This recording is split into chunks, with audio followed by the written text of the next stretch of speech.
l'agence d'optimisation pour l'intelligence artificielle est le meilleur business à lancer en 2023 et en 2024.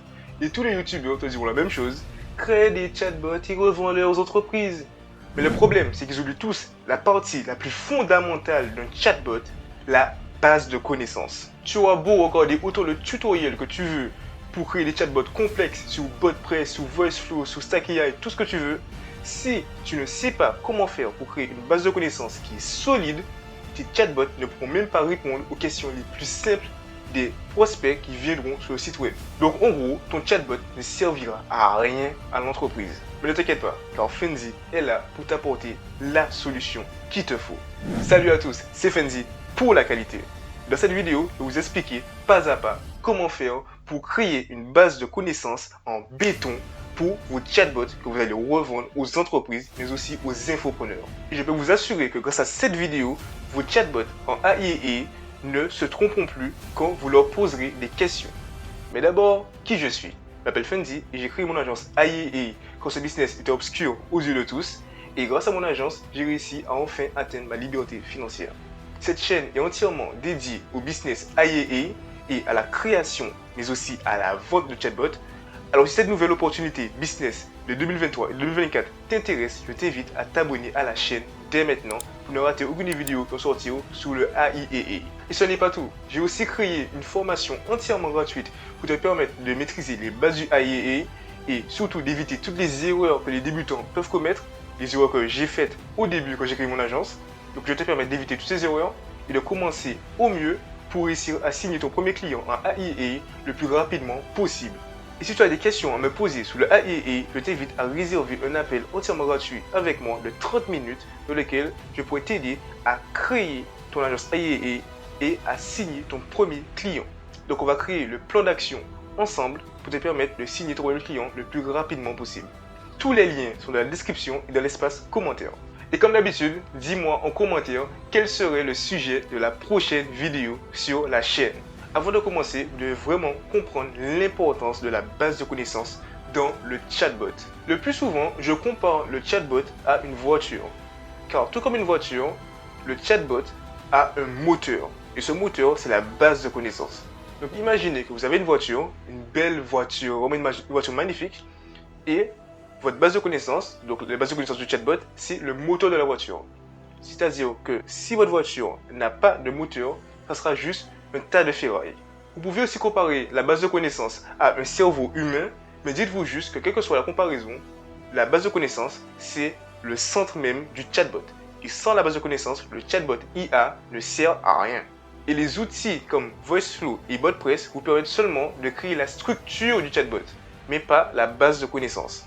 D'ailleurs, si vous avez du mal à choisir entre BotPress et VoiceFlow, je vous invite à regarder ma vidéo précédente sur le sujet, dans laquelle j'ai fait un comparatif des deux outils pour vous permettre de choisir le meilleur outil pour la création de chatbot de votre AI. Donc si on reprend notre exemple, on va dire que la base de connaissances, c'est le moteur, BotPress, VoiceFlow, tous ces outils qui vous permettent de créer les chatbots sont la structure de la voiture, donc le châssis. Les automatisations que vous allez mettre en place avec Make et Zapier sont les options et les composants de la voiture. Donc tout ce qui est suspension, les freins, les pneus. Et ce qui vous permet de transformer ce tas de ferraille en une belle voiture de luxe que vous pourrez vendre super cher à vos clients en AI. Maintenant que vous avez compris l'importance de la base de connaissances, nous allons voir quels sont les grands types de chatbots. Car il n'existe pas un seul chatbot. Je sais que sur YouTube, on parle beaucoup des chatbots de support client, donc qui sont sur le site web et qui répondent à toutes les questions des prospects qui viennent sur le site web. Mais il n'y a pas que ça. Il y a aussi des chatbots de ressources internes, donc comparé au chatbot de support client qui est là justement pour les clients et les prospects, pour les guider au mieux dans leur achat, le chatbot de ressources internes est complètement différent. C'est-à-dire que vous avez le côté de l'entreprise qui s'occupe des clients et de la prospection. Donc, ce sont des informations qui ne sont pas disponibles pour les clients, pour les prospects, ceux qui sont à l'extérieur, mais seulement pour ceux qui sont à l'intérieur. Donc, le chatbot de ressources internes peut être un chatbot de formation des nouveaux salariés. Imaginons que l'entreprise a formé plusieurs salariés et au lieu de payer une personne pour s'occuper des nouveaux salariés, pour les former, ils vont utiliser votre chatbot à vous qui aura toutes les informations internes de l'entreprise, donc des informations un peu confidentielles de l'entreprise, pour aider les salariés à être mieux formés Le chatbot de ressources internes peut aussi fonctionner comme une sorte de secrétaire IA, mais aussi de gérer tous les documents internes de l'entreprise, donc les documents confidentiels qui pourront être disponibles pour les salariés. Donc ils pourront juste poser des questions au chatbot. Le chatbot pourra pointer ces informations dans la base de connaissances que vous avez créée pour les donner aux salariés. Et enfin, les persona chatbots, qui sont des chatbots qui sont devenus un peu viraux sur les réseaux sociaux, car ils permettent de créer une version IA d'une personne, donc d'une personnalité, peut-être de Yomi Denzel, de n'importe quelle personne qui est connue. Vous pouvez prendre en compte toutes les compétences, toutes les connaissances de la personne, en tout cas les connaissances qui sont disponibles publiquement, et les mettre dans la base de connaissances du chatbot pour créer une version IA de cette personne. Donc, dans cette vidéo, je vais vous montrer exactement comment faire, en tout cas comment avec mon agence on fait pour créer des bases de connaissances qui sont en béton pour nos clients et faire en sorte d'avoir le moins de messages d'erreurs possible. Car c'est votre but quand vous créez un chatbot, c'est que votre chatbot réponde correctement aux questions des prospects et des clients de l'entreprise. Si votre chatbot répond mal, il ne sert à rien. Donc j'espère que vous êtes prêts, car c'est parti. Alors, nous voilà dans la machine. Donc pour cet exemple, nous allons utiliser comme exemple Microforce, qui est un site e-commerce spécialisé dans tout ce qui est informatique en Guadeloupe. Donc les ordinateurs, les téléphones, les écrans, les composants, tout ce qui est informatique. Et on va se servir d'eux comme exemple. Donc ça va me permettre de vous montrer ce que ça donne avec un site e-commerce. Comme je n'ai pas encore eu le temps de faire la vidéo des sites e-commerce pour la chaîne, ça arrive bientôt, ne vous inquiétez pas. Alors, en temps normal, si vous voulez faire un chatbot pour un site, que ce soit un site e-commerce ou un site physique, vous allez, généralement, vous allez prendre l'URL, aller sur VoiceFlow. Donc pour la vidéo, j'ai déjà créé un chatbot. Donc si vous voulez apprendre à créer des chatbots sur VoiceFlow, je vous invite à regarder ma vidéo précédente sur VoiceFlow. Je vais vous expliquer comment faire un chatbot plus complexe. Là, j'ai juste créé une boucle. C'est vraiment un chatbot super simple. Donc là, on commence. Quelle est votre question? Et on capture la question. Ensuite, on demande si c'est notre question et on renvoie à la question du début. Donc j'ai juste créé une petite boucle rapidement. Bien sûr, ne prenez pas cet exemple-là pour vos chatbots. Quelle est votre question? Là, il y a le oui, il y a le non, il n'y a pas d'emoji, il n'y a pas non plus de phrase. Vraiment, ça manque de tout. Alors, c'est juste pour l'exemple. Mais quand vous écrivez votre chatbot, faites quelque chose de plus complexe. Vous pouvez vraiment faire des phrases, faites des phrases de bienvenue, mettez de la politesse, des ponctuations, faites des trucs. Là, c'est juste pour l'exemple. Donc, en temps normal, quand vous voulez créer une base de connaissances, vous allez aller sur le collège base et vous allez mettre add data source et URL. Donc, vous copiez-collez l'URL et vous ajoutez. Donc, ce qui fait que vous avez l'URL du site web de cette page-là qui est directement sur VoiceFlow du coup. Sauf que le problème de cette technique, c'est que parfois vous pouvez avoir des bugs. C'est-à-dire que VoiceFlow ne va pas voir toutes les informations. Des fois, il peut y avoir des informations qui sont en sous forme de photo, comme là. Là, il y a une photo, mais VoiceFlow va pas réussir à reconnaître ce qui est écrit sous la photo. Ce qui fait que vous pouvez avoir des informations qui ne sont pas reconnues par VoiceFlow, bien WordPress, quelle que soit la plateforme que vous avez utilisée, c'est pareil. C'est-à-dire que le mieux, c'est pas de prendre l'URL et le copier-coller, comme ce que je viens de faire, mais de le mettre sur un document. Donc un document, vous allez le télécharger et faire un PDF de document. Et le PDF, vous allez l'insérer directement sur VoiceFlow ou bien WordPress. Ce tutoriel est valable pour WordPress et aussi VoiceFlow, mais aussi pour toutes les plateformes avec lesquelles vous voulez créer des chatbots. Donc nous, ce qu'on va faire, en tout cas ce qu'on fait de notre agence, pour avoir les meilleurs résultats et faire en sorte de ne pas avoir d'erreur surtout, c'est qu'au lieu de prendre l'URL, on va sur ChatGPT, on prend le GPT-4. Le GPT-4 c'est la version améliorée du GPT 3.5. Donc vous pouvez aussi utiliser la version de base qui est gratuite, mais je peux vous assurer que ça n'a rien à voir de la version payante à 20 € par mois. Donc vous pouvez aussi investir dans le GPT-4, ça coûte 20 € par mois, mais je vous assure qu'au niveau des résultats, il n'y a rien à voir. Donc quand vous voulez mettre un plugin sur ChatGPT, vous allez sur le plan, vous allez sur Settings et Beta, et dans Beta Future, vous mettez Plugin. Donc une fois que c'est fait, vous allez dans le Play Store, enfin le Plugin Store, vous mettez Web Pilote. Vous installez, et c'est bon, là c'est installé. Du coup le plugin il est activé, vous voyez qu'il est activé ici. Donc c'est activé, là vous pouvez désactiver, là on réactive. Et vous pouvez commencer à écrire. Donc ce qu'on va faire, on va dire à ChatGPT, donc GPT-4, avec l'aide du plugin, donne-moi toutes les informations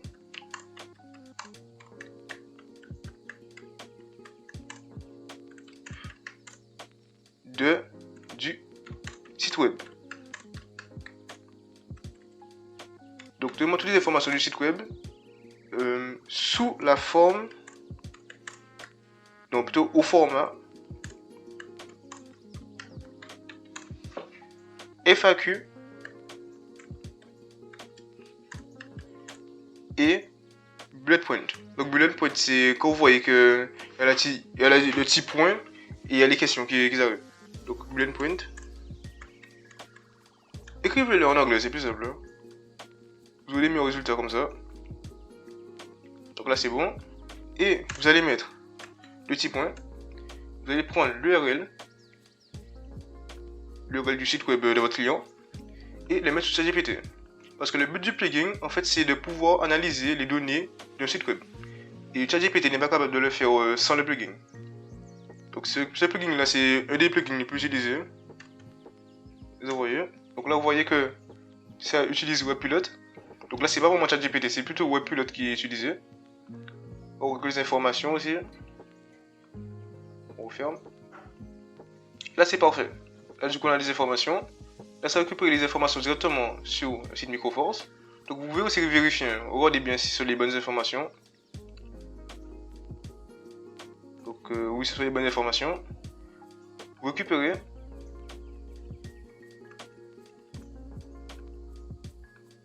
Et vous les mettez sur le document. Vous allez faire ça pour chacune des pages du site web.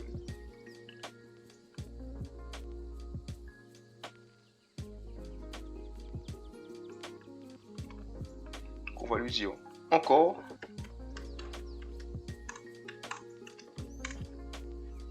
Donc là, ça finit de prendre les informations de cette page.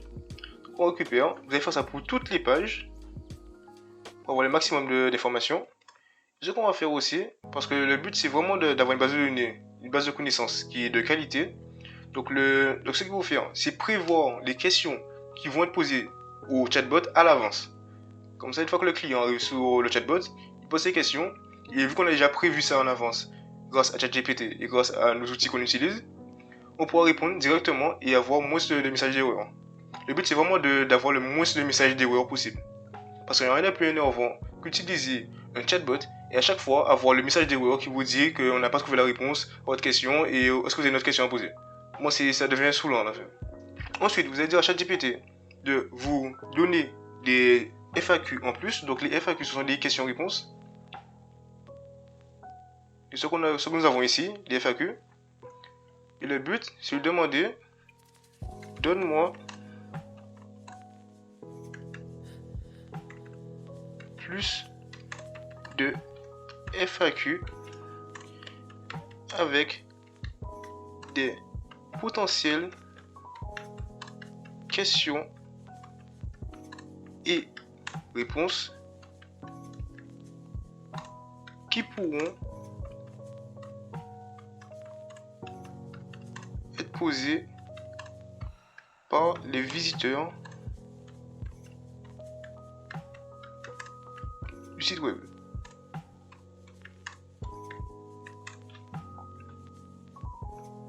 Donc vous voyez, c'est vraiment incroyable ChatGPT. Vraiment, c'est le meilleur outil je pense que c'est un des meilleurs outils qui a jamais été créé.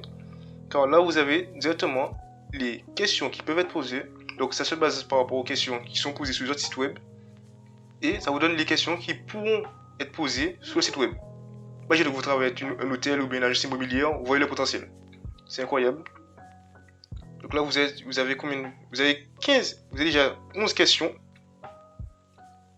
Donc une fois qu'il a fini, on peut juste lui demander parfait, donne plus de FAQ.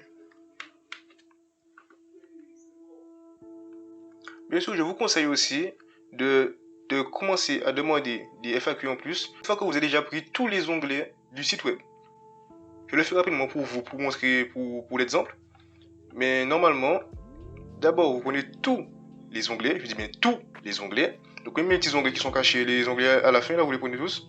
Vous prenez tout ce qu'il y a sur le site web. Et une fois que c'est fait, une fois que vous avez tout mis sur ChatGPT, comme ça, le chatbot, enfin ChatGPT a réussi à prendre toutes les données pour les réutiliser pour votre réponse. Donc bien sûr, au niveau des réponses, vous devez lire ce qui est écrit.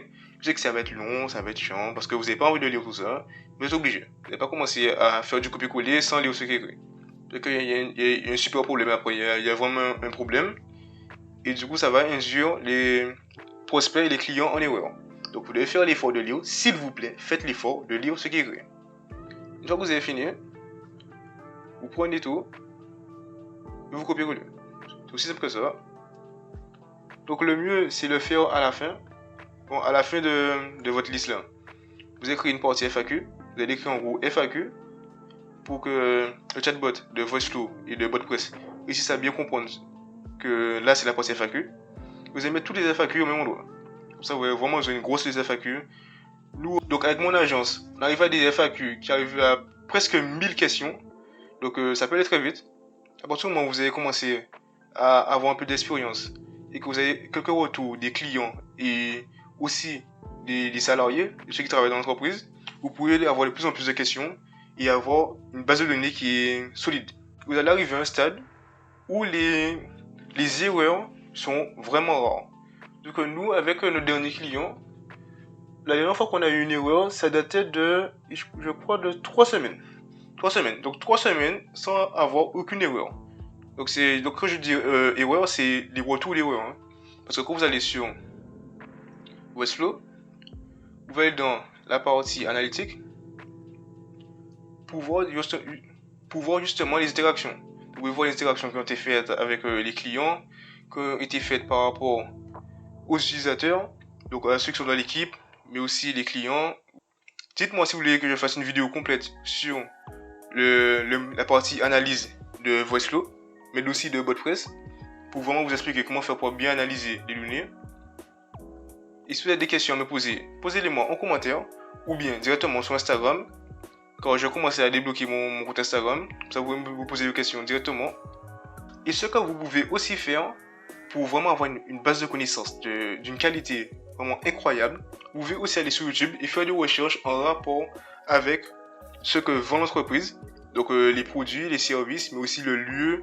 Donc tout dépend de l'entreprise. Si vous travaillez avec un hôtel, imaginez que vous travaillez avec un hôtel qui est à Paris, vous allez prendre toutes les données que vous pouvez trouver sur YouTube, sur Paris. Ah, il y a ma vidéo en plus. Donc si vous n'avez pas vu ma vidéo sur WhatsApp, je vous invite à le faire dès maintenant. C'est ma petite pub gratuite.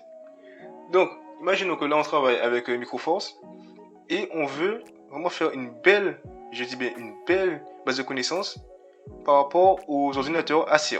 Donc on va faire une petite recherche. Donc là nous avons une vidéo critique d'un des produits que vend l'entreprise avec laquelle on travaille. Donc c'est une critique de l'ordinateur Acer, le Acer Spin 513, qui est un ordinateur que l'entreprise vend. Et ce que vous pouvez faire, c'est si vous voulez avoir une information spécifique sur un ordinateur précis ou sur un produit qui est connu, pas un produit que seule la marque vend.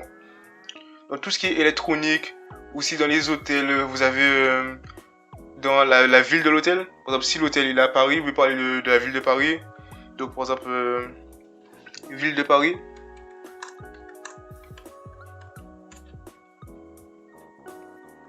Ça, vous avez des vidéos qui parlent de Paris, vous pouvez prendre une vidéo. Bon, ça tout dépend de votre niche, tout dépend de votre client. Mais de l'autre cas, on va dire qu'on travaille avec un e-commerce qui vend des produits électroniques, donc les ordinateurs, et on va récupérer des vidéos qui, justement, parlent des produits de l'entreprise. Donc, on prend cette vidéo-là et on va sur YouTube Transcript. Donc YouTube Transcript, c'est un outil qui est gratuit, qui vous permet de prendre l'URL d'une vidéo YouTube, de le copier, le coller, et d'avoir la version à l'écrit. Donc ça c'est super quand vous voulez faire une vidéo et avoir des sous-titres, pour mettre des sous-titres en automatique. Donc là vous avez vraiment toutes les informations qui ont été dites dans la vidéo. vous pouvez juste prendre ça et le copier. Donc vous le mettez en bas à gauche, vous mettez copier et vous rajoutez ça directement. Donc, il faut aussi rajouter un titre, hein, parce que sinon ça n'a pas de sens. Bien encore mieux, parce que là ça va être un peu brouillon au niveau des réponses. Vous pouvez prendre ça, donc on va enlever, et dire à ChatGPT faire un résumé. Bon, je sais pas pourquoi j'ai écrit en majuscule. Avec le format bullet point. Donc ChatGPT va vous faire un résumé de la vidéo avec le format bullet point. Donc vaut mieux faire ça que directement mettre ça, parce qu'il y a plein d'informations et des chances pour qu'ils ne trouvent pas les bonnes informations, parce que la vidéo elle est mal faite, parce que sinon il faudrait regarder toute la vidéo et regarder tout ce qu'il dit dans la vidéo pour voir si c'est vrai ou pas. Surtout que si dans la vidéo c'est quelqu'un qui essaie de descendre la marque, donc vous aurez des mauvaises informations. Faites attention à ça aussi. Et là nous avons vraiment un résumé. Là c'est parfait. Donc vous pouvez juste récupérer tout ça. Donc on prend ça, récupérer et vous le mettez. Mais il faut aussi mettre un titre. Vous devez toujours mettre un titre, comme ça, ça va aider l'IA pour la récupération des données. Donc on va mettre, on va juste copier-coller le titre. On le met au début. Que c'est ici. Vous le copiez ici. Comme ça au moins l'IA va se rendre compte que à partir de ici, vous parlez de laser spin. Donc maintenant que c'est fait, on va dire que normalement vous devez vraiment avoir un dossier qui fait peut-être je dirais même une centaine de pages, où vous pouvez atteindre jusqu'à entre 100 et 200 pages. Comme ça vous avez un truc vraiment bien complet. Mais au début, ne vous inquiétez pas, vous allez faire un dossier peut-être à 20 pages. Comme ça au moins vous avez quelque chose de complet. Et au fur et à mesure, vous allez remplir de plus en plus. Ce qui est intéressant aussi, c'est prendre les questions, les questions de la FAQ, et dire à ChatGPT, pose-moi, non, rajoute des questions en rapport avec Microsoft, Microforce. C'est le nom de l'entreprise. Donc, rajouter sous forme de FAQ. Ah, il faut commencer. Bon, pas grave. Mais en gros, vous aurez une liste. Vous aurez une liste de questions. Donc c'est la même chose que pour les FAQ. Sauf que vous n'aurez pas les réponses qui ont été prédéterminées par ChatGPT. Vous aurez juste les questions. Et vous pouvez poser ces questions-là à l'entreprise. Donc comme ils sont plus informés que vous allez juste leur montrer la liste de questions.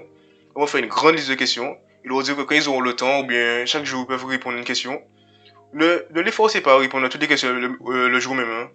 Sinon, ça va les énerver. Surtout que si vous venez de signer le contrat, ils vont vous dire que oui, vous m'avez promis de faire quelque chose de rapide, et que j'aurai rien à faire. Au final, je dois répondre à une centaine de questions. Alors, au début, vous allez donner peut-être 10 questions, les questions les plus importantes. Au fur et à mesure, vous allez poser des questions de temps en temps. Au lieu de mettre l'URL, soit vous allez dans texte, et là vous pouvez récupérer les textes, ou soit vous allez directement dans document PDF. Donc ce qu'on va faire, donc on va prendre le document qu'on a et on va l'enregistrer. Donc télécharger et format PDF. Télécharge. Dès que c'est installé, on récupère le document et on le met en PDF.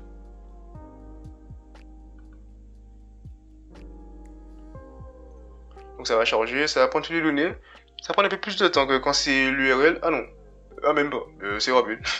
C'est très rapide. Ce qu'on va faire, on va poser une question par rapport à l'FAQ. Vraiment, prenez une question qui est assez cachée pour voir comment ça fonctionne bien. Ok, on va poser une question par rapport. Ok, je vais poser des questions là. Mais justement, on a déjà des questions. Alors, on va poser des questions. Ce qui est intéressant, c'est que vous avez directement les questions. Donc, vous pouvez aussi mettre en place les systèmes de variantes au niveau des questions. Donc on va voir ça dans notre vidéo. Et maintenant vous pouvez tester votre chatbot. On va le tester directement au designer. Run. Je vais poser une question. Donc quelle est votre question? On va lui dire pourquoi les Chromebooks? Maintenant c'est dans la base de données. On va voir s'il va récupérer la base ou pas. Ah. Parfait. Là, vous voyez exactement comment ça fonctionne. Donc, il va poser une question. Il faudrait mettre un système de variantes aussi, que je vais vous montrer dans les prochaines vidéos, pour faire en sorte que le chatbot reconnaisse les questions. Donc, au lieu de mettre pourquoi, on peut mettre comment, faire en sorte qu'à chaque fois qu'on pose une question qui a des mots-clés, par exemple le mot-clé Chromebook, qu'on puisse trouver les réponses qui sont accordées à ce mot-clé. Ce qui est vraiment intéressant avec le document, c'est comparer à l'URL. L'URL est figé dans le marbre. Vous pouvez vraiment rien faire de l'URL. Le seul moyen de changer l'URL, c'est de changer le site web. Donc à chaque fois que vous voulez changer le chatbot, vous voulez changer les informations sur le site web et c'est trop compliqué. Surtout que j'imagine qu'on va pas vous laisser faire ça. Or, le plus simple, c'est vraiment d'avoir un document. Comme ça, dès qu'il y a une nouvelle information, vous changez ce qui est écrit, vous supprimez ce qui est pas bon, vous rajoutez autre chose, et ensuite vous retournez sur votre chatbot. On sort la base de connaissances, vous supprimez l'ancien et vous mettez le nouveau. Vous voyez, c'est vraiment rapide, vous avez juste à mettre le nouveau, après c'est bon. J'espère que cette vidéo sur la création d'une base de connaissances solide pour vos clients en AI vous a plu. Si c'est le cas, je vous invite à vous abonner à la chaîne pour ne rater aucune des vidéos qui vont sortir sur le AI et la création de chatbot, mais aussi la vente de chatbot. Et si vous avez des questions à me poser, posez-les en commentaire. Et si vous voulez me parler directement, vous pouvez aussi aller sur mon Instagram pour me poser vos questions en DM. Si vous voulez maîtriser les bases du AI et décoller comme une fusée, regardez ma formation entièrement gratuite qui est dans la description et dans l'espace commentaire. Et si vous voulez aller encore plus loin avec moi, vous pouvez tout simplement réserver un appel de 30 minutes avec moi qui sera entièrement gratuit pour qu'on crée votre plan d'action ensemble pour vous permettre de signer votre premier client en AI le plus rapidement possible. C'était Fendi pour la qualité et on se retrouve dans une prochaine vidéo.